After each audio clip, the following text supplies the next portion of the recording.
Good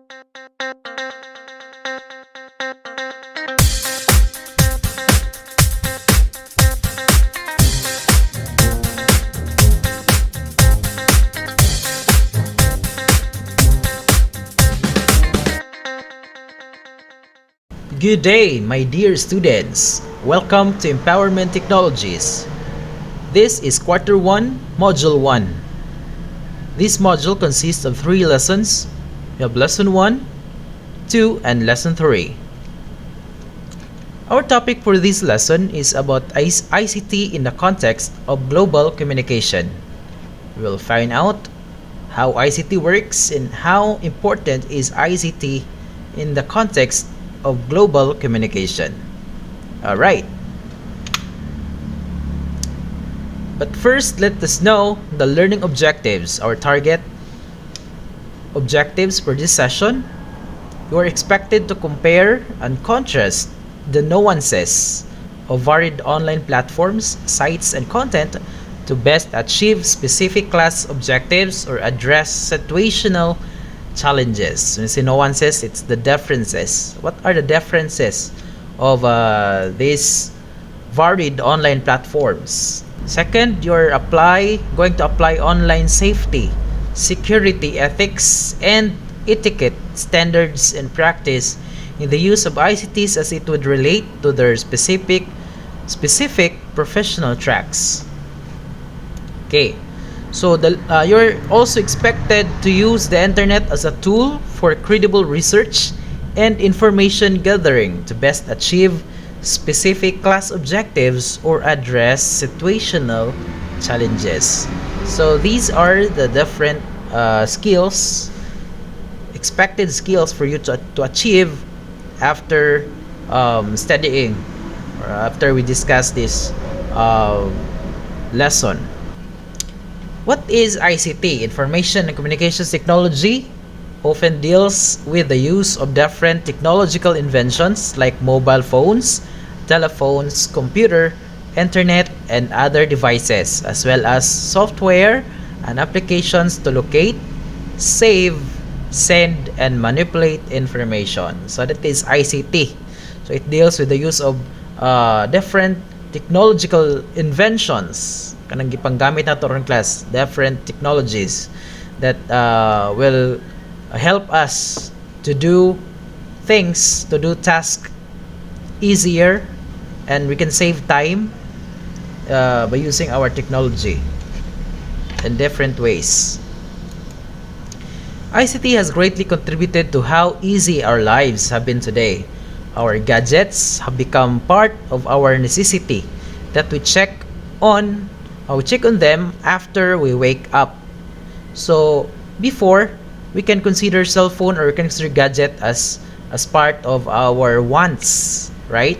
But now in this current situation, our current time, we can consider gadget, we consider cell phone as necessity because it is very useful for us, especially in our communication, especially to communicate, right? So it made communications easier.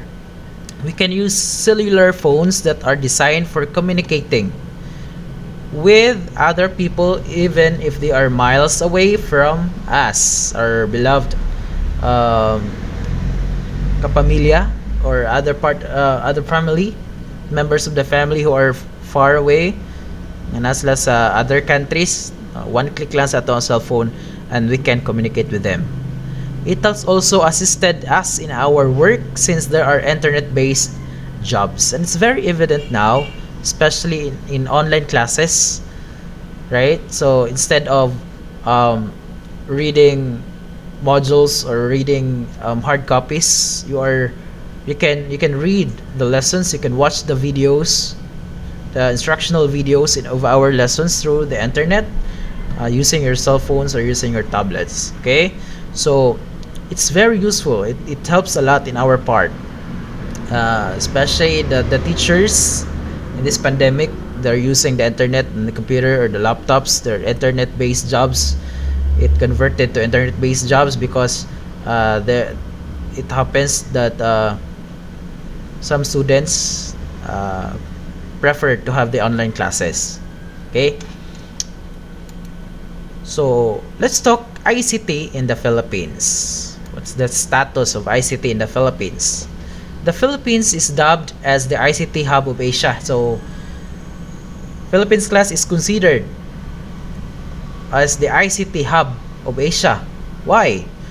Because of the huge growth of ICT related jobs, one of which is the BPO, or the business process outsourcing.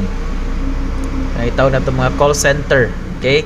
Business process outsourcing or call centers is very huge. It's a very huge company, or it's a very huge industry here in the Philippines. For example, in our city, in Toledo City, we have growing industries like this, the BPO. In Cebu City, we have so many BPO industry there. Mga call center agents, daghan kayo makatrabaho sa tuang diri sa tuang locality. In a data gathered by the annual survey of the Philippines Business and Industries in 2010, the ICT industry shares 19.3% of the total employment population. So it really helps a lot, especially for those who are seeking for a job. Okay, when the internet was fully commercialized in 1995, it has tremendously impacted culture and commerce, including the rise of near instant communication by email, instant messaging, telephony, voice over internet protocol or VoIP, two-way interactive video calls, and the World Wide Web with its discussion forums, blogs, social networking, and online shopping sites. So with this, when the internet was fully commercialized, class, so natay mga na discover nga mga platforms like in email. Today we have our Gmail, right? So kung sa una, class, mogamit ta og letter atong ipadala. Now, using technology, using internet, we can send email directly by using different platforms. Instant messaging like our messenger, right? So ngana na lang kadali. The internet is the global system of interconnected computer networks that uses the Internet Protocol Suite, the TCP/IP, to communicate between networks and devices. So kanang internet, that is the global system, interconnected computer networks, right? So sara ang yahang source sa internet that is interconnected. So that what we call the World Wide Web it is an information system on the internet that allows documents to be connected to other documents by hypertext links, enabling the user to research or to search for information by moving from one document to another. It was invented by Tim Berners-Lee. So the World Wide Web browser software, such as Microsoft's Internet Explorer, which some of us now are using this one, the Edge, Microsoft Edge, Mozilla Firefox, Opera, Apple Safari, and Google Chrome, let users navigate from one web page to another via the hyperlinks embedded in the documents. So these are the examples of the browser. So example, in my computer, I am using the Microsoft Edge, or sometimes I'll be using the the Google Chrome. So it depends on your choice, because these following browsers have their disadvantages and advantages. Depends on your preference. Okay. So we have the hyperlinks that is stated here in our slide. Hyperlinks embedded in the documents. The browser in your computer or laptop. For example, Google Chrome, that is your default browser. And if there is an hyperlink in your document, then you click that hyperlink, then it will automatically open the link using your default browser, which is your Google Chrome, or it depends on what browser that you set as your default browser. Okay, so these documents may also contain any combination of computer data, including graphics, sounds, text, video, multimedia, and interactive content that runs while the user is interacting with the page. Alright, so the web has enabled individuals and organizations to publish ideas and information to a potentially large audience online at greatly reduced expense and time delay. So, this is for example in Wikipedia or in Google, we can search anything that we want to search in Google. We can search that one, and if you want to share something, you can upload information. You can upload article in Google, or as soon as it is already uploaded in the website, so anyone who have an access to the internet can access to your information or the article or the item that you have posted in the website. Okay, so nga na lang kadali, no? Expense na siya, greatly reduced expense and time delay. So that's World Wide Web, class. Okay, there are three types of web pages. The types of web pages, we have the Web 1.0 or the Web 2.0 or the social web, and the Web 3.0 or semantic web. What's Web 1.0 class or the web? So it is the first stage of the World Wide Web evolution. It is a flat or stationary page since it cannot be manipulated by the user. So the user can only view, the user can only see what's in that particular page. So that's Web 1.0. How about Web 2.0 class or the social web? It allows users to interact with the page. So nanay interaction sa Web 2.0. The user may be able to comment or create a user account. Most websites that we visit today are Web 2.0. So that is why we have our different platforms today that we can create our user account. In YouTube, we can create our account. In Facebook, we can create our account. In what else? Twitter, in our TikTok or any other apps or websites or platforms that we can create our account, and we can comment, we can post, we can interact. So that's Web 1.0 class, and that's what we are using now.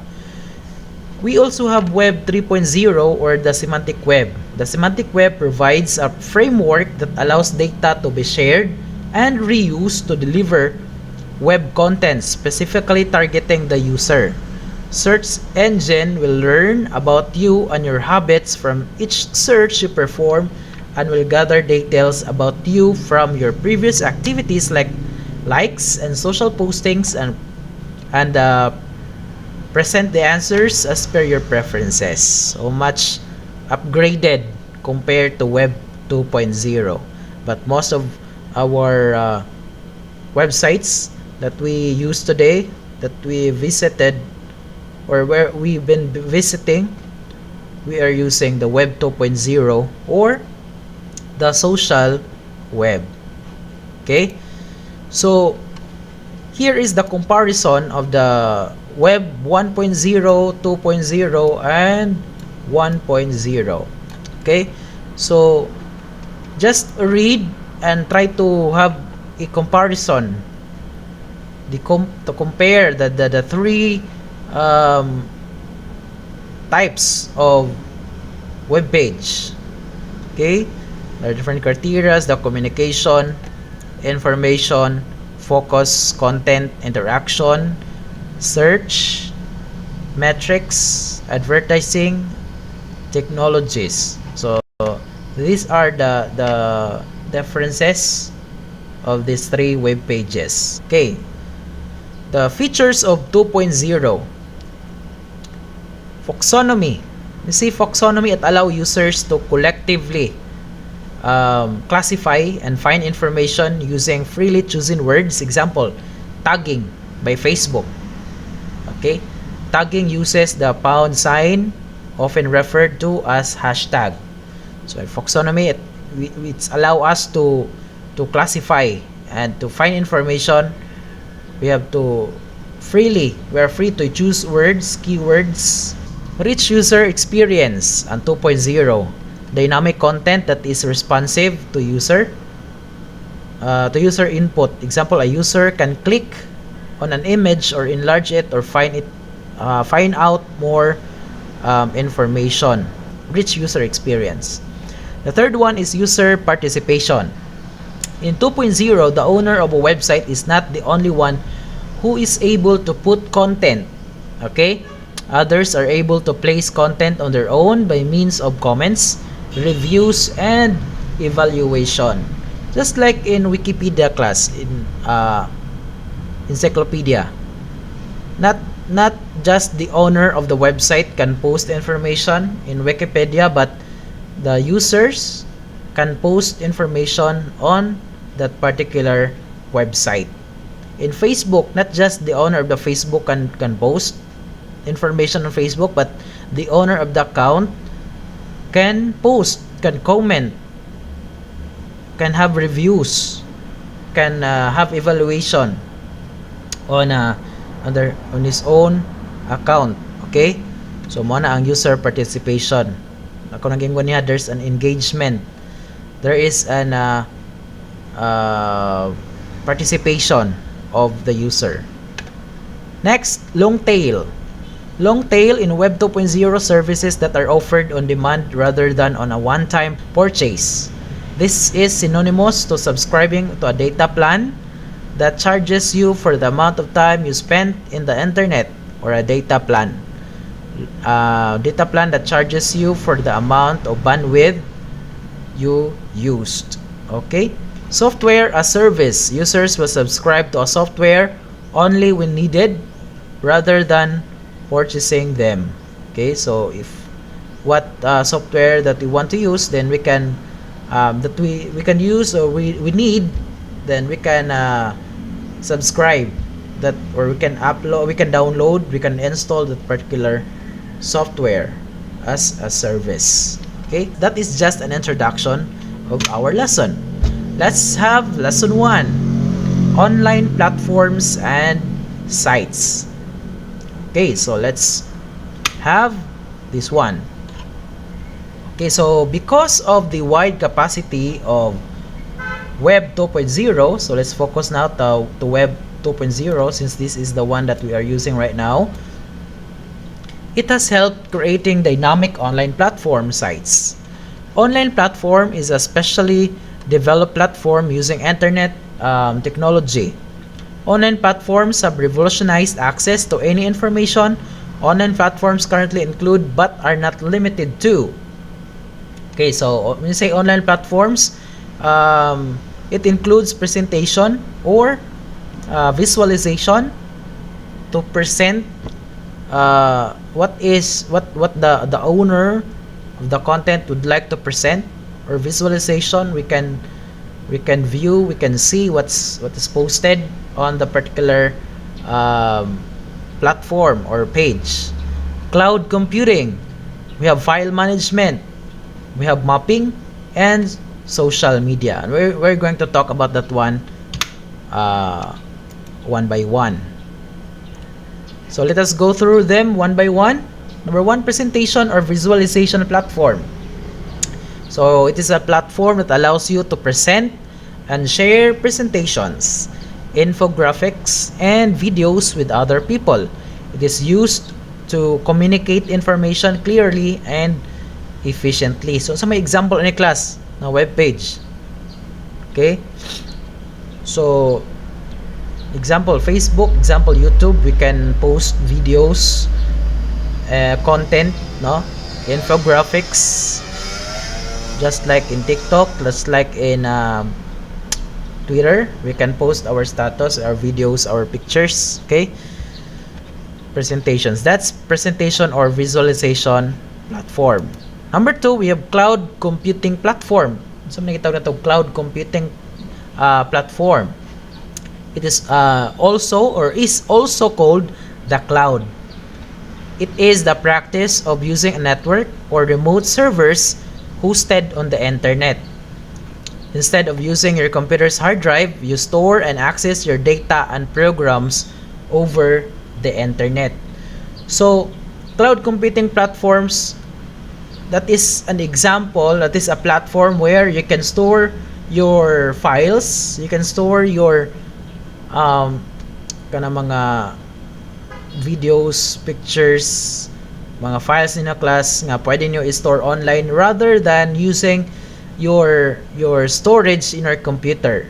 Unsa may naka-advantage ani class? The advantage is the your device storage cannot be consumed or kanang mayong tagdali bitaw mo siya mahurot labi nag imong computer is just have a small amount of storage. So by using the cloud computing platform, you can store your file and you can access that one anytime, any device.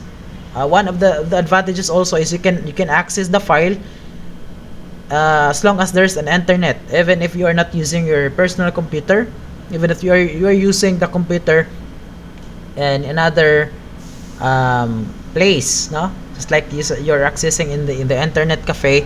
So you can download, you can access your file as long as there's an internet. And we can state an example just like in Google Drive.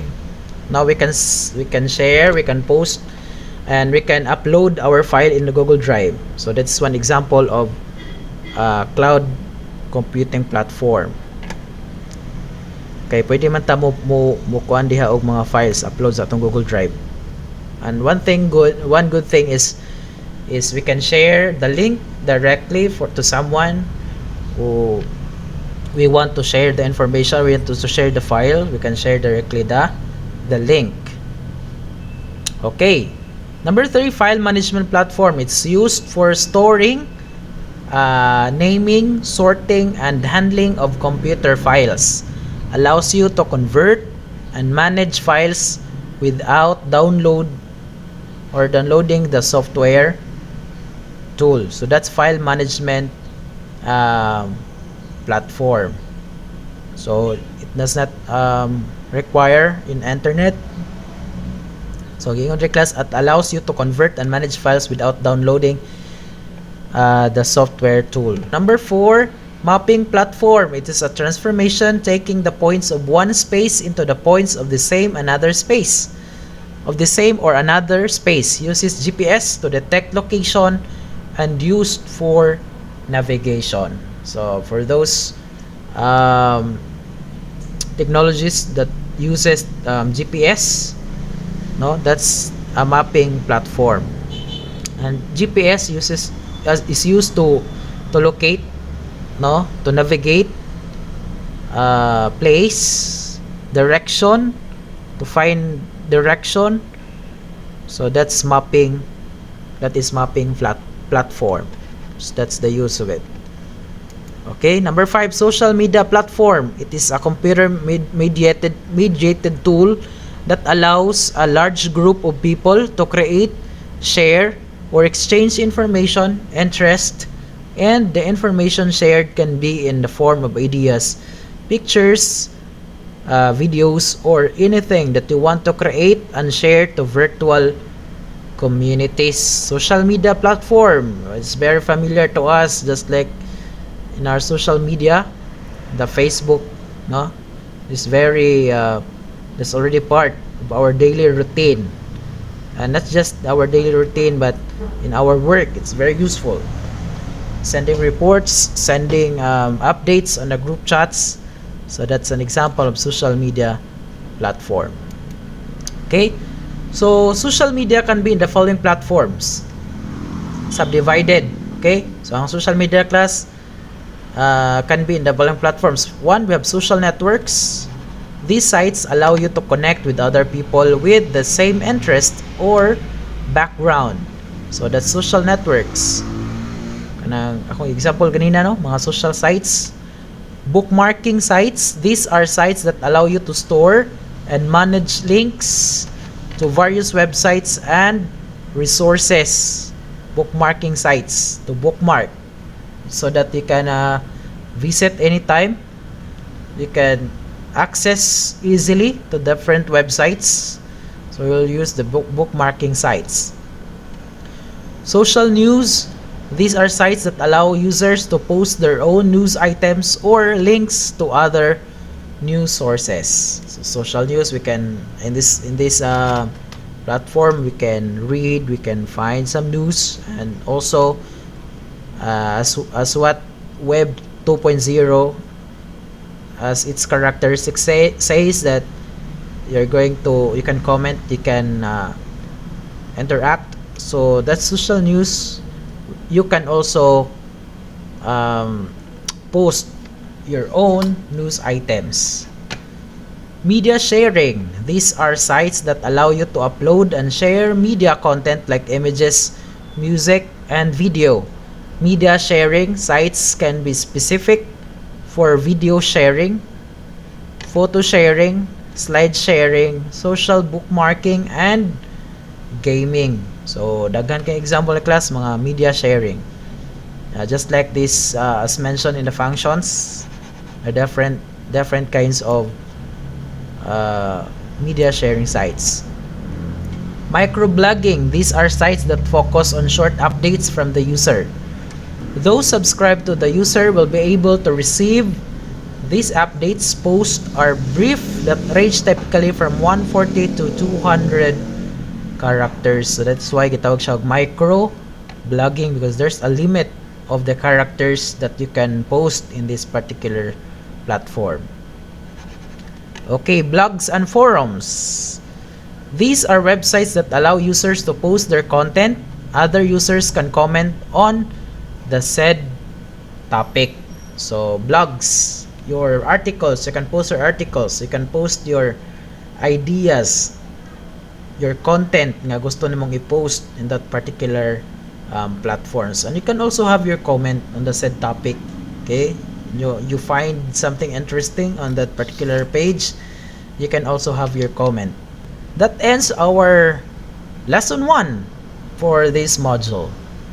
So see you class on the lesson 2.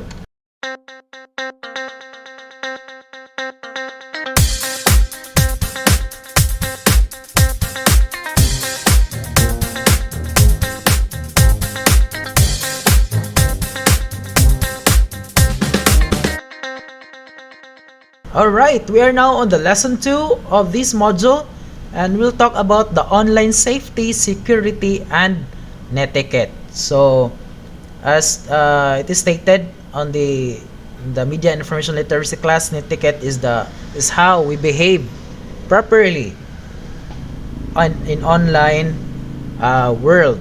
So let's talk about online security class. Okay, the internet is the guiding technology. I'm sorry, I will have to go back. Again, the internet is the guiding technology of the information technology age, just as the electrical engine was of the industrial age. So, in these times, more and more people are already engaged in the use of technology. So, these people who are raised in a digital media saturated world are called the digital natives. Mga nagtubo nga nana ang digital na kasagaran, media saturated, and the internet. We have different gadgets, we have modern technologies. So we will call these people as digital natives, and we belong to that kind of people. Okay, no doubt that the internet has been very useful to us, but with the rise of instant messaging, chat rooms, emails, and social networking sites, it can also bring trouble. No? It's undeniable that even if the internet is very useful to us, but it's undeniable that there are some instances that internet can harm in our part. No? It can bring trouble, from cyberbullying to more serious internet dangers. including exposure to sexual predators. Thus, internet safety is always our primary concern. So that is why let's study this one on how we can avoid the danger that can cause to us by the internet world. Okay. There's almost no limit to what you can do online. The internet makes it possible to access information quickly, communicate around the world, and much more and much more. Unfortunately, the internet is also home to certain risks such as malware, spam, and phishing. So, bisan pag dili ta mabiktima class sa mga cyberbullying, but there's still a risk for us, especially this mga hackers, mga viruses, which ang mga tao ra pud ang gabuhat sa mga virus, di ba? So they make virus, they make an antivirus, so that's business. Okay, so there's some malwares or virus class that can harm our computer and even get our information that is stored in our computer. Ug labi ng delikado class ang ato ang mga personal information, which is very a big risk for us. Okay, so if you want to stay safe online, you'll need to understand these risks and learn how to avoid them. So how to avoid? Okay, let's have this one. Okay, online safety refers to the practices and precautions that should be observed when using the internet to ensure that the users as well as their computers and personal information are safe from crimes associated with using the internet. So below are some information must be kept confidential. So type of information, you have first name, last name, middle name, current, previous schools, your cell phone. So these are just some of the very important information that we have that is in danger or dangerous for us to share to other people. So in first name, there's still a risk in sharing your first name. Chances are a hacker already knows plenty of stuff about you, even if you give out your first name. So you cannot just walk in a room and start introducing yourself to everyone. You do not know whom you can come across with. So that is why it's very important to evaluate, to assess the person we're talking with, whom we talk with, before we will give our information, just like in first name. In last name, if sharing your first name is a small risk, having both your first and last is more risky. So dili kayo risk ang pag-share sa atong first name, because as what we have know, we have different that there's so many that have the same first name that we have. Okay, if it's combination of first name and last name, so mas risky na siya class. You will be vulnerable to being searched for using search engines, which include image search. So matching a name with a face can lead to several cybercrimes like identity theft. They are using your name, using your face. Labi na nga, you're giving your first name and last name, then they can search it in the online, and they have your face already, you have their first name, your last name, so that's already an identity theft. Nagagamito nila sa mga crime, gamito nila sa pagpangilad. So beware of that class, be aware. So middle name, sharing just your middle name is probably not the most risky of this shared information, but sharing your entire full name would be. Labo na if you will share your first name, you'll share your middle name, and you'll share your last name. So it's more risky. Okay. Number 4, current and previous school. Is it okay to share? So most people who steal identity study their subject. They can use this information for verification purposes.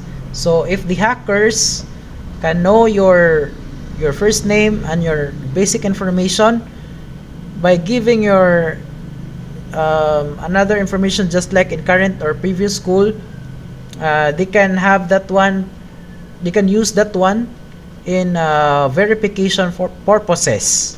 So mas mutuo nagsamot ang mga gipang-ilad kay bawo naman ka unsay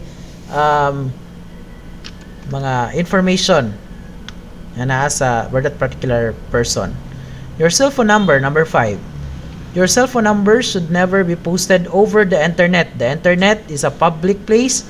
It is the same in posting your number in a billboard.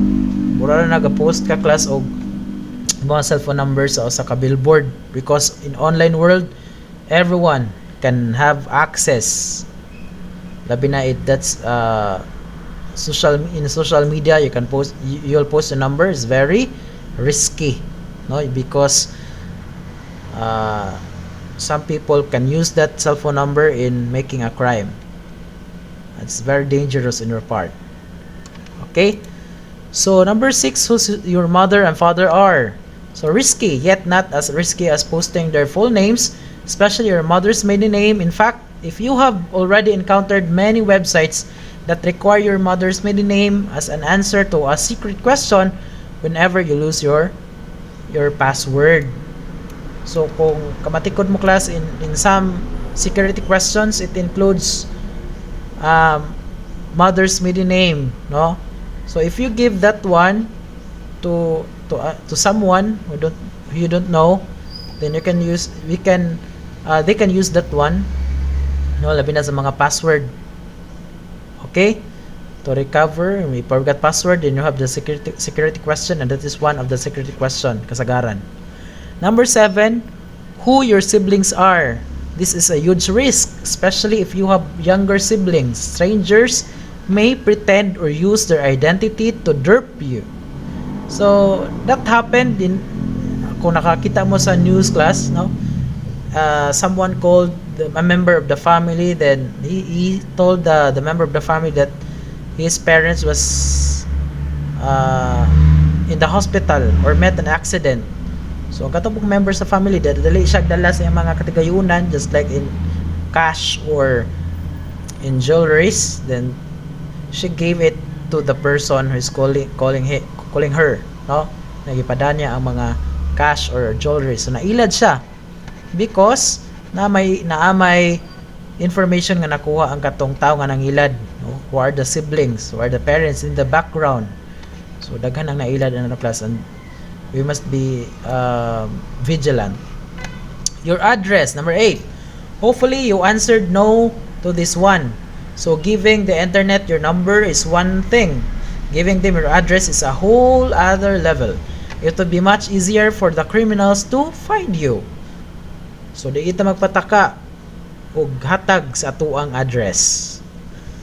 It's easier for them to find us where we live. Number 9, your home phone number. This shared information is more risky than sharing your personal phone number. Scams usually use this information to deceive you. One of which is when a stranger pretends to know your parents or pretends to be you.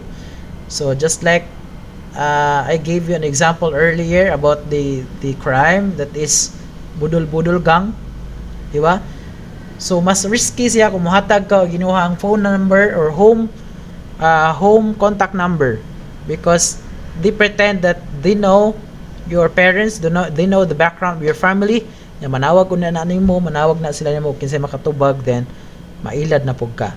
Okay, so it's very dangerous. It's very risky to share your home phone number. Number 10, your birthday. Letting people know your birthday is probably a must if you want to get as many gifts as possible. But having it in your profile makes you vulnerable to identity theft. No? It's okay to know the birth of your birthday sa imong mga friends or mga circle of friends, or member of the family or member of your organization. But posting your birthday online, posting your birthday na social media is another thing. Now that's already a risk on your part. So those are the different areas, the different type of information that is uh, considered as a risk if you share this information to someone, especially that you don't know, you are not familiar of. So be aware and be vigilant, class, especially in sharing this particular information. So dili lang kaning information, apay lain, apay daghan ng mga information nga dili dapat na to i-share, especially those people nga wala ta kaila. Okay? So safety first sa paggamit sa internet. To avoid these online crimes, follow the following online safety measures. Number 1, never give any personal information about you or about yourself over the internet. So di kita magpataka og hatag sa ato ang personal information. To avoid these online crimes, follow the following online safety measures. So the second one, do not give any banking or sensitive information unless you are sure that it is a reputable business having a secure service. Sabi ng mga bangko, class, no, natin account sa bank, it's very dangerous to have, it's very risky to share our account to someone. Daghan ang nabiktima na, class, na ma-withdraw lang yung mga account sa bangko, yawa kakaibaw nga nakuha na di ay. To make sure that you are in a secured network, the website address should begin with HTTPS as opposed to HTTP. So when you are visiting a website, class, it's more safe, it's safer to visit a website which starts or begins with HTTPS rather than using a website which starts with HTTP. Okay? So remember this one. Never access your accounts by following an email link. Instead of type your URL by yourself. Makakita tag link sa ato ang sa ato ang social media, then we're going to click that one, then nakahibutang dia follow the link. Yes. No? So better to type the URL by yourself rather than following a link or email link. So instead, you're going to write or you're going to type the URL by yourself. Okay? So much safer na siya nga paagi. So here are some ways you can check if a website is trustworthy. Is trustworthy website. So mga paagi, class, nga to check if the website is trustworthy siya. Reliable websites usually end in edu or .gov. So especially those who are working in the government, websites. So it's usually ends with .gov or .edu, especially in mga educational institutions, mga universities. It ends with edu or .gov. So labi na sa mga government agencies. So mga reliable websites na siya, class. Don't have errors when you open the website. If you open the website, it doesn't have some errors that appear in your screen. Don't have so many ads. Don't have ads. Open na to ang mga website. Are up to date. Up to date ang imong website nga gi-visit, dili siya nga karaan na kaayo. Use facts. Use experts. Okay, so mga experts nagi basihanan. Nadyoy it's reliable. When we talk about the information that is posted, it is kasaligan kay they use experts, no, to use or to post information on that particular website. Unreliable websites might end in .com. So sagara nato, class, mga .com na to nga website that is unreliable, di ta magkumpiyansa, class. Have errors, are outdated, in consonant with these things are mentioned earlier. Are outdated, use opinions, use unreliable sources. Mga unreliable sources ang gigamit sa website niya to kasaligan. So these are just of they're just some of the tips or ways that we can identify, we can check a website that is trustworthy or not. Okay? So item number 3, never open messages or attachments from someone you do not know. So if it's suspicious, kung paano na to nga dili siya reliable or dili siya gikan sa dili siya importante, so it's better not to open attachments. Number 4, regularly review your privacy settings in your online accounts to make sure you are not sharing important personal information. So check your account in your different online accounts. No, check your settings, your privacy settings, if you are not sharing your personal information.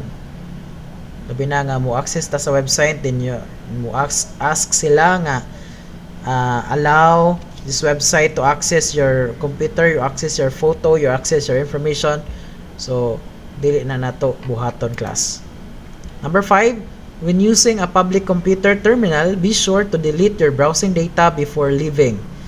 Especially when we have our research, mga estudyante, no, nga mga computer cafe, then you are having your research there. So don't forget to delete your browsing data, especially in you give your personal information, no, sa inyong account pag login sa inyong account. So for example, in Google Chrome, you can delete your browsing data by accessing the settings of Google, no, and you can delete your browsing data there. Okay. Number 6, keep your software updated to avoid security holes. So we use software, we must update that one para di tama kunan og security holes. Do not download or install software or anything on your computer or cell phone that is unknown to you. So tan-aw na to nga dili siya maayo, murag na siya mga security threats sa atoa, then do not install that particular software in your cell phone or in your computer, class. Labi na nag-install na to, no, daghan kay mga ads manggawas, daghan kay mga promo, and when you win promo. So this is just an example of a kanaang one indication that your that particular software is not good to install. So when you say netiquette, it is a combination of the words network and etiquette. It is our set of rules for behaving properly online. So that's netiquette, how we behave properly online. That's a combination of two words, that's network and etiquette. So below are the rules of netiquette. The core rules of netiquette. Rule number 1, remember the human. Now, rule number 2, adhere to the same standards of behavior online that you allow in real life. So how you behave in real life, then that's how you behave online.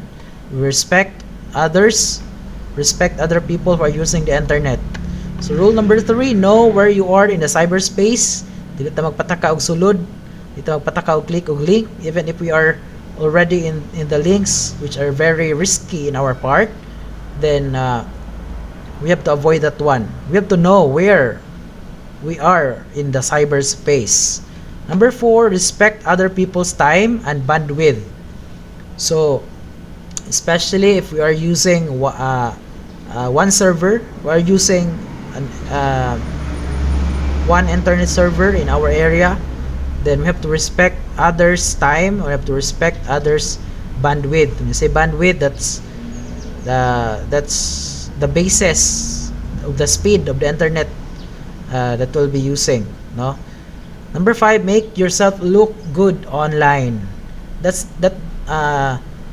not mean we look good physically, but we look good based on our behavior, of how we behave on our online, especially in the social media. We interact with each other, we interact with other people, so we must make ourselves good, look good online all the time. Okay, so rule number 6, we have to share expert knowledge, especially if someone needs our opinion, needs our expertise, needs our ideas. So it is also good to share our expert knowledge, so that in that way we can help other people to solve their queries, to answer their questions. Rule number 7, class, to help keep flame wars under control. Dili nato samutan nga naigalali sa group chat, naigalali sa online platform, then we have to add something that can make it more intense, make it more ang away is more mudako pa noon, no? So we have to keep flame wars under control. If na makig-away nato, then we have to find a way that the flame wars will be under control. Nya ma-solve siya. Number 8, we have to respect other people's privacy. So di nato pugson ang uban nga, especially in online class, no? We have to turn on the camera. Other students don't like to have their camera on, so di nato pwede pugson, di nato pwede to nga minus ang di mo open sa camera. That's not good. So we have to respect others' privacy. Yeah. That is just one of the example of the privacy. So another example is you have to share your picture to your friend. You have to share the information to your friend, and your friend consequently share the information that you have shared. So this is not good. That nilabag na siya sa rule number 8, which respect other people's privacy. Rule number 9, don't abuse your power. If you are powerful in terms of the cyberspace, you're powerful in terms of the internet, then you do not abuse your power. Nga pwede ninyong i-bully, no? I-bully ang other people, which is kanang dili sila powerful in terms of the cyberspace or the internet. Rule number 10, be forgiving of other people's mistakes. If nakasala sila, sila nabuhat na flame war sa inyong social media, then be forgiving, no, para masulbad ang problema. So that is the rules, the 10 rules of the netiquette. You see, flame war, tanawan niyo sa screen class, that is example of flame war. It is a series of flame posts or messages in a thread that are considered derogatory in nature, or are completely off topic, no? Often these flames are posted for the sole purpose of offending or upsetting other users. The flame becomes a flame war when other users respond to the thread with their own flame message. Magtubag-tubag na sa group chat class. So that is an example of flame war. Yang uban mo mag-abot na, nagkuay na, mahimo pang kaso, which is very magastos na pud kaayo. Kinds of online threats. Online threat is deemed any malicious act that attempts to gain access to a computer network without authorization or permission from the owners. These are usually done by computer hackers who use the World Wide Web to facilitate cybercrime. So online threats or web threats use multiple types of malwares and fraud, all of which utilize HTTP or HTTPS protocols, but may also employ other protocols and components such as links or email or instant messaging apps, or any malware attachments on servers that access the web. Na siya online threat. Example na class ka ng mga virus, mga malwares. Ako naging ganiha, malwares are made or viruses are made by people, and people make antiviruses which can delete the viruses in our computer, and that's already a business. That's how they run a business class. They benefit cyber criminals by stealing information for subsequent sale and help absorb infected PCs into botnets. Web threats pose a broad range of risk, including financial damages, identity theft, loss of confidential. So these are some of the data or information that the hackers can get out of our computer if our PC is infected by viruses or malwares. Loss of confidential information or data, theft of network resources, damage brand, personal reputation, and erosion of consumer confidence in e-commerce and online banking. Uban madaot na tungod sa mga malwares yan. Imong i-hack ang system, no? So, mana sila. The following are the top kinds of online threats that you should be aware of. The first one is phishing. Kabantay mo class ka ng phishing karon na it's very common. Mo send og mga promo in a messenger. Mo send og mga mga prices nga you won ana no because of the anniversary. So that is very common to us now nga masin na tagana. So the tip for that is do not click, do not open that one because that is a kind of threat, online threat that is what we call phishing. So phishing class happens when an email is sent from an internet criminal disguised as an email from a legitimate, trustworthy source. The message is meant to lure you into revealing sensitive or confidential information. So depende kasi matungnan sa kadaghan sa mga gisendan ana class kanang mga sa messenger no nga you won 1 million pesos because of the Toyota or unsa na diha nga mga promo. So if you click that one, okay ka matungnan, kay matripan sa hacker, then they can have your information that is stored in your cell phone or in your computer or any devices that you use. Okay, so that is phishing. We have farming. What is farming? Farming happens when a hacker or farmer directs an internet user to fake website instead of a legitimate one. Okay, these spoofed sites can capture a victim's confidential information including usernames, passwords, and credit card data, or install malware on their computer. Farmers usually focus on websites in the financial sector, including banks, online payment platforms, or other e-commerce destinations. So, ilang mga target ni class is kana mga financial sector. Diba na mga banking, no? Banking websites, online banking.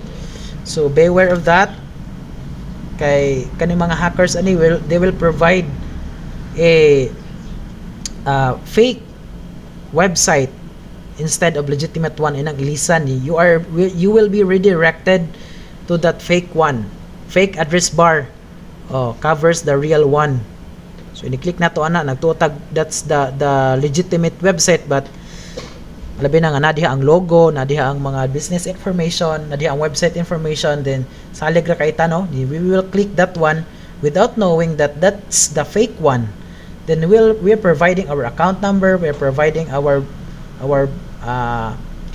personal account, labi na sa banking, then mahibong na lang ta nga ang atong account is na zero balance ng atong account sa bangko kay nakurot nagkuha sa hacker. So that is farming. Next, we have internet scam. Unsa man ang internet scam class? Internet scam generally refers to someone using internet services or software to defraud or take advantage of victims, typically for financial gain. Okay, so cyber criminals may contact potential victims through personal or work email accounts, social networking sites, dating apps, or other methods in attempts to obtain financial or other valuable information. Attempts to obtain financial or other valuable information. Online scams may come in various forms such as lottery scam, o kanang mga lottery scam nga you won katong gingon ko ganihan mo text imo ha please contact this number to claim your prize. Claim mo sa prize mangayo dito og kuan kana ang processing fee which is dako-dako nga kwarta, so dili kita mag pailad. Charity fraud scams, job offer scams, and online dating scams to name a few. Labi na mo tatak sa kalit sa to ang screen nga dating app, no? Dating website nga kanang has a message for you. This girl or this boy has a message for you. So do not open that one. So rather to mas maayo nga imuhang i-open ang settings, then you have to turn off the notifications for that particular website, especially if you unintentionally subscribe to that particular website, then you can turn off the notifications for that one para di na ta magsigig open. Okay, So, just like for example, sa nasa screen nga, Ma'am Sir, this is Secretary Frances Tives, Head Officer PCSO Special Project Division, your mobile number 1,860,000 plus laptop. It's a scam. Internet scam. Okay. Internet robots. Okay, this is one example of online threat. Internet robots class are also known as spiders, crawlers, and web robots. It is a software application that is programmed to do certain tasks. Bots are automated, which means they run according to their instructions without a human user. So, pag-program ana sa mga nagbuhat ana class, they are already automated. Inigsud sa imong computer, they know already, they run according to their instruction, which is already programmed by the programmer. Bisan pag walay tawo nga nagamit, some bots are useful, such as search engine bots that index content for search, or customer service bots that help users. Napoy bots class that are bad and are programmed to break into user accounts, scan the web for contact information, for sending spam, or perform other malicious activities. So that is why kana pag send og spam, they use bots, no? Daghan kay nasendan ng mga devices, mga accounts. That's because of bots. It's also connected to the internet. A bot will have an associated IP addresses. So napon sa mga IP addresses. Malwares. Kaning malwares class mo ning gitawag na to na virus, no? Mingon ta nga na virusan ang ako ang PC, na virusan ang akong laptop. Virus is just one example of the malware. So the general name for that is malware. Malware or malicious software is any program or file that is harmful to a computer user. So here are some most common offenders on Rogues Gallery of Malware. So kaya mga example class, mo yung mga example sa malware. Adware. So advertising supported software is unwanted software designed to throw advertisements up on your screen. So daghan kayo mo pop-up sa imong screen ng mga advertisement. So that is an example of malware nga gitawag na tuog adware. Daghan mo pop-up nga ads, banner ads. So again, you can turn off that one. If it appears in your screen, you can click the settings button, then you turn off the notification for that. So spyware is a malware that secretly observes the computer user's activities without permission and reports it to the software's author. Example is a keylogger. Keylogger. Muna nga dito magpataka. They cannot access our computer if we will be careful in accessing the internet or accessing the cyberspace using our computer. Dito magpataka, click og link, bisag wa ta kahibaw, sometimes we are very curious of that particular link. Wa ta kahibaw nga this already a risk sa ato ang device. Mayon tag walay mga important information, but sometimes we stored sensitive information on our part sa computer, so it can be stealed and it can be used for someone for a crime. The third type of malware is virus and worms. So these are malwares that attach to another program and when executed unintentionally by the user, replicate itself by modifying other computer programs and infecting them with its own bits of code. So muna imong file class kung ma-infected sa virus, mo managhan, mo duplicate, i-open mo sa virus, managhan, i-open mo multiply. So tanan magkadugay kung di mo kuhaon ang virus sa imong computer, all your files in your computer will be infected and it will be damaged, it will be corrupted. Madaot pa ang imuhang system. Okay? Next, Trojan or Trojan horse. It's very common, no? Is one of the most dangerous malware types. It usually represents itself as something useful in order to trick you. Ilaron ta. Once it's in our system, the attackers behind the Trojan gain unauthorized access to the affected computer. From there, Trojans can be used to steal financial information or install threats like viruses and ransomware. So, pareha na sila, pero delikado kay ang Trojan or Trojan horse class is very difficult to delete or remove to our computer. So inyong files kung may affected na Trojan horse, isod kayo recover labi nag ma-infected na tanan. Ransomware, it is a form of malware that looks you out of your device and encrypts your files, then forces you to pay a ransom to get them back. Okay, so that's ransomware. So the following, by the way, those are the types of malware. The next, spams. Okay, spams are unsolicited emails,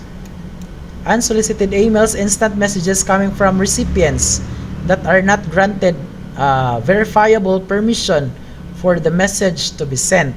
Spam messages can be damaging if you open or respond to it.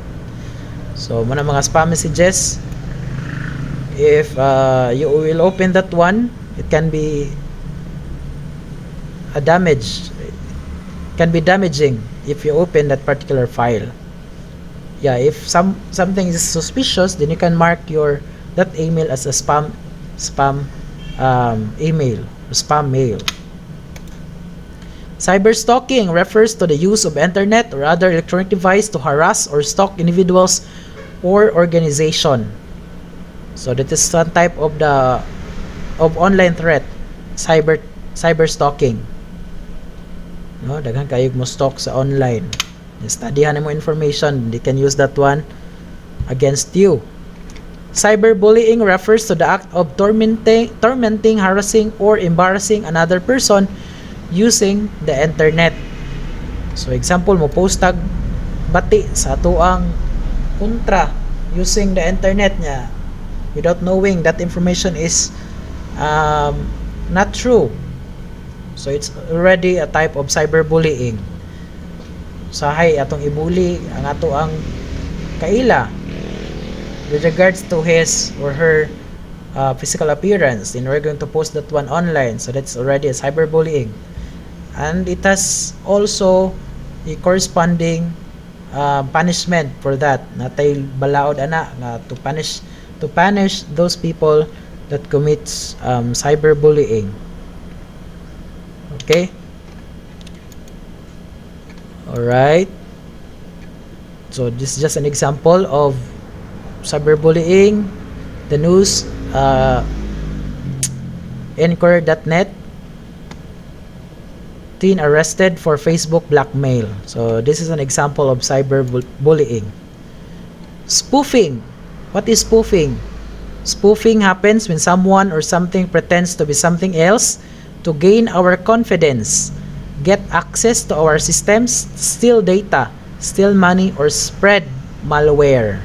So nagpakaroon nun nga mo na siya nga ipaila sa imuha online nga pretends to be something else para makuha nga atong confidence niya. Musalig na ta, we will give our information.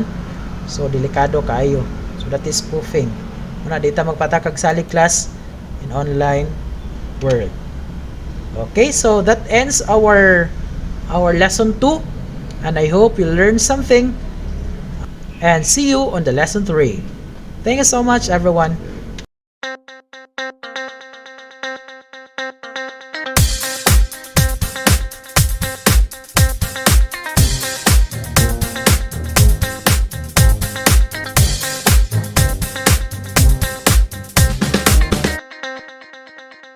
Alright, so now welcome to lesson 3 of this module, and in this lesson we'll talk about effective internet research.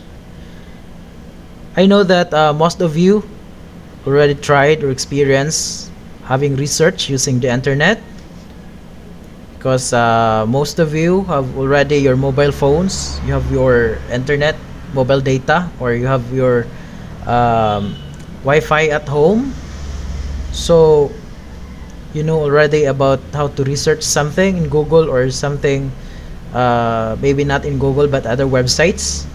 So now let's talk about how to effectively do a research in the internet. Okay, so that's our main concern for this lesson. Okay, so the internet has made our lives easier, especially in terms of doing research. So by browsing the internet, we can access limitless topics. Yes, that's correct. So nowadays, if we have something to search in the internet, especially in Google, so there is limitless topics, no limit, no?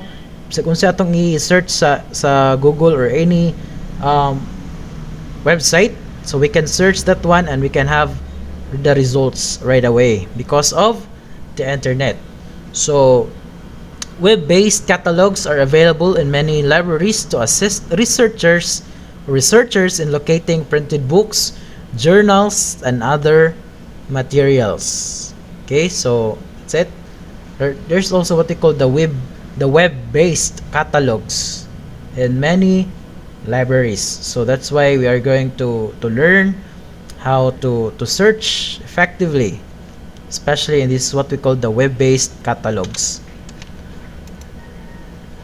Okay, the biggest obstacle facing all researchers on the internet is how to efficiently access the vast information of available. So this based on the Internet Research Tools 2013.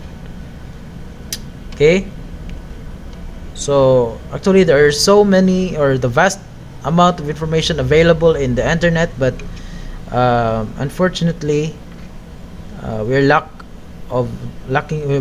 lack skills of how to effectively access that certain vast amount of information available in the internet. Okay, let's talk about the search engines. So for those who have laptops, I know you are already familiar with this one. Search engines are websites used for retrieval of data, files, or documents from databases. Some search engines used today are in photo above. So when we do our research, when we do our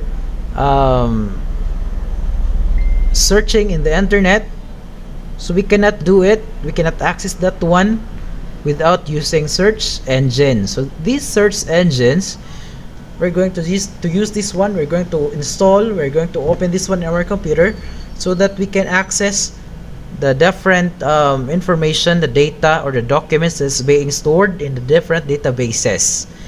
So just like for example that is shown in the screen, we have Google, DuckDuckGo, the Bing, the Dogpile, the Yepe, the Google Scholar, the Wikipedia, Yahoo, and the Internet Archive. Anatomy of a URL. So a URL is one type of uniform resource identifier. So if you are going to have to search something in the internet or you're going to open a browser, those words or letters or characters found at the top corner of your screen that is composed of the different letters, especially it starts with HTTPS or HTTP. That is what we call the URL. So it is a generic term for all types of names and addresses that refer to objects on the World Wide Web. So knowing that the URL endings will give you clues to who is sponsoring the website and help evaluate the sources. So let's look this anatomy of a URL. As what I have discussed earlier in the previous lesson, it's either the URL starts with HTTPS, which is the safer one, compared to HTTP alone without S, that is not safe to browse. Okay, so in this example, HTTPS www.searchengenejournal.com/alternative-searching-engines-2714009- So number one, HTTPS, that is in this anatomy, that is the protocol, no, is the in the URL. HTTPS, that is the protocol, and the www, that is the subdomain. Okay, the subdomain, the www. The number three, the search engine journal, that is the domain. Okay, just like for example, https www.google. So the Google is the domain. In this example, www.searchenginejournal, that is the domain. Another example, www.facebook.com. So www is the subdomain and Facebook is the domain. So number 4, .com. So .com is the top level domain. .com. Yeah, other top level domain is .gov, .edu, .ph, .us, no? So number 5, dash alternative, slash or slash alternative dash searching engines. So that is the folders or paths, mao na siya. And then number 6, we have 2714009, that is the page. And lastly, we have the named anchor. So named anchor, that is the last part. That is the last part of the URL. Okay? So this is the anatomy of a URL. Mato siyang pisa-pisahon ang usa ka URL. So these are the different parts of it. Okay? And then there are different popular domains, examples of top level domains, popular domains. Okay, when you say that EDO, that is educational institutions. As what I've said earlier, that EDO, that is a website that is owned by any or some educational institution. So name of school, .edu.ph, or .edu alone, that's the top level domain that pertains to educational institution. For example, pigafe.edu. So that is example of an educational institution using .edu as the top level domain, or .edu.ph. Okay, .org. .org is a non-profit organization. So again, .org, it is a top level domains used by some organizations, non-profit organizations, having their website, no? Especially kung magbuhat sila website, so kasagaran na nila class gamit sila .org as their top level domain. .gov, that is a government site. Okay, for example, deped.gov.ph. For example, in the PRC, we have the prc.gov.ph, since PRC and DepEd are both government agencies. Or pnp.gov.ph. So all the government agencies in their official website, they are using the top level domain nga .gov. So it means kung makakita mo website, makita mo og link nga na ay .gov nga top level domain, it means that is a government site. Okay? So next we have .com. .com, it is a top level domain that is a commercial site. When we say commercial, naa dihay business, na dihay involved nga profit. May say profit, na atay ginansya. So example, facebook.com. Is Facebook a commercial site? Yes, because the owner of the Facebook have generated income out of the subscribers, out of the posts, the advertisements posted in the Facebook, and not just the owner but the account holder or the account owner who having partnered with Facebook, no? And then out of the advertisements in their page, they can also generate income for in that sense. Okay, so .com usually it is a commercial site. May mga ads na ibayad. And we have also .net na top level domain. It is a network. Okay, network.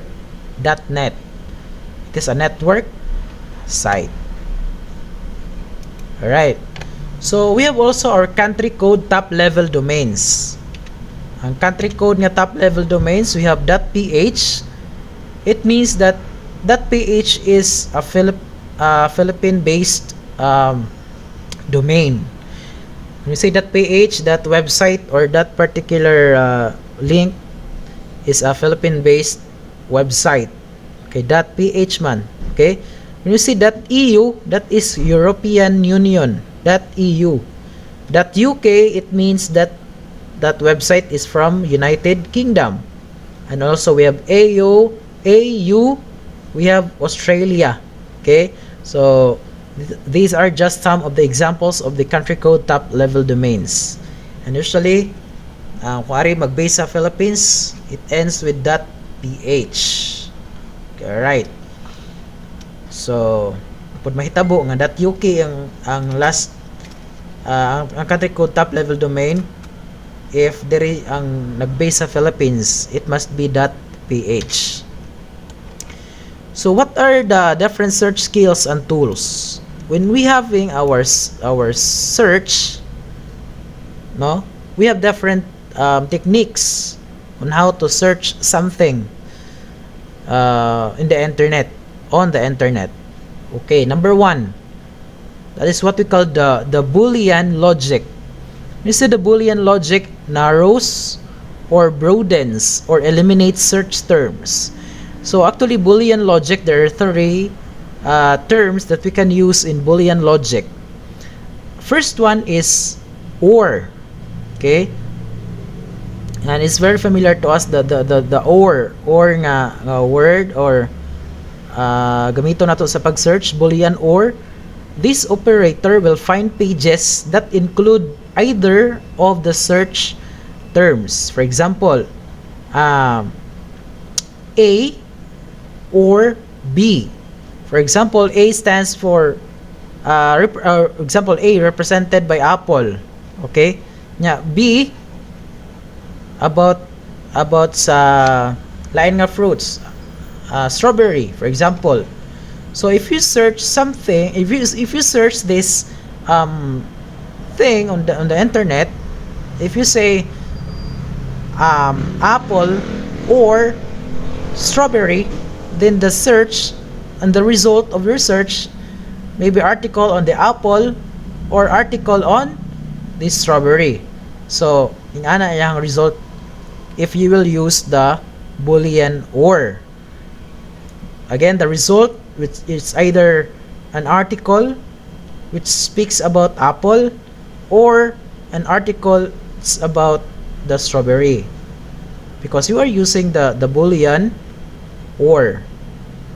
Okay, so A or B, in the example A or B, it's either the result, it's either it speaks about A, the characteristics of A, and the characteristics of B. So duha ka buok ang yahang result sa imong search.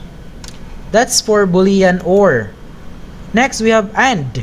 If we will use the word AND or the Boolean AND, this operator will retrieve only pages containing both terms.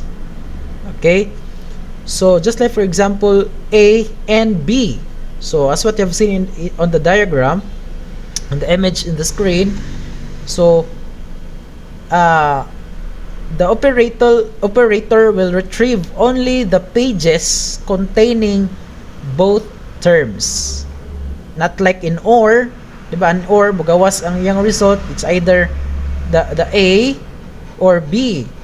If we will use the AND as the Boolean, the result of our search is those pages that contains both, no, both A and B. Okay, so sa akong example ganyan class, if you'll search apple and strawberry, if you'll use AND apple and strawberry, so the result of our search will be those pages only that speaks the combination of apple and strawberry. Not like OR, nga it's either na result nga mugawas nga apple ra pud iyang content, na ay result nga ang mugawas strawberry ra pud ang iyang content. But if you will use and as the boolean, and the result will only pages that contains both terms. Okay, so that's the one of the techniques if we'll use the boolean and. The third one is boolean not. Not ug sa Bisaya pa dili. Okay, this operator will find pages that do not include search terms immediately following it. A, not B. So namugay sa class nga we'll use a term anya there's some result that we want not it to be included in the result.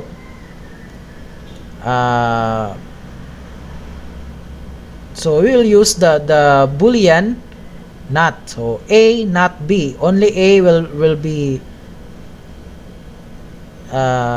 in the result of our search, because there are some words that is nearly related.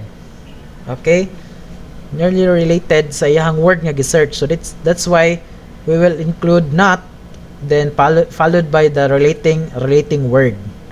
Para sa result dili mo gawas og apil ang walay labot. Okay, so hopefully we will have an example for that one later. Okay, the second one, that's the first about boolean. The second one is the phrase searching. When you say phrase searching, it is used to search or for famous quotes, proper names, recommendations, and etc.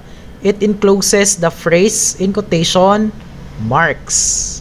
Okay, so if we will search for a famous quote and then we forgot, it's in our mind some part of the quote, but we cannot remember the full or the full quote, the exact words, the exact wordings of the quote, but a little bit we remembered of that quote. So that's why we'll use the phrase searching.